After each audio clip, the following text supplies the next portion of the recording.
真侪国家拢伫咧发展月球进步，咱台湾是由中央大学团队家己研发的深太空辐射探测器，已经运去日本筑波太空中心，上紧伫今年第4季就会当上日本民间公司的登月艇去到美国发射上太空。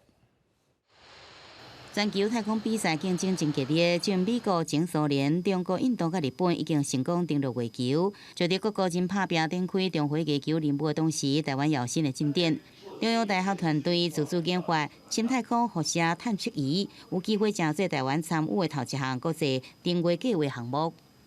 深太空其实是个高游离辐射的那个环境，我们电子元件 寿命会衰退，辐射剂量累积的速度，在各不同阶段、各不同太空天气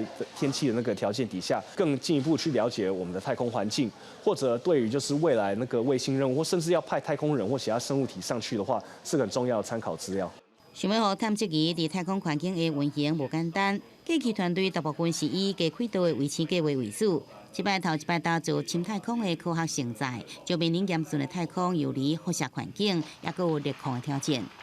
要小于10公分乘10公分乘3公分，然后呢，重量不可以超过400公克，就是一包茶叶的那个重量。再从地球飞到月球的那个加热跟冷却的环境，还有月球表面上的那个热控环境，去判断说有哪一些那个元件可能会过温，我们可以怎样在有限的空间、有限的重量底下去加入我们所需要的热控元件。软体突然就是可能电流、电压突然不正常，也就是一步步的出错，然后再去改正版本。里面其实就是一块电路板。 控制系统的电脑之外，就是一个量测辐射剂量的 IC 这样子。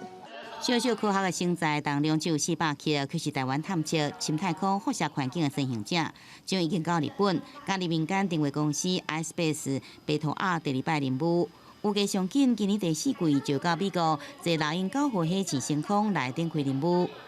记者综合报道。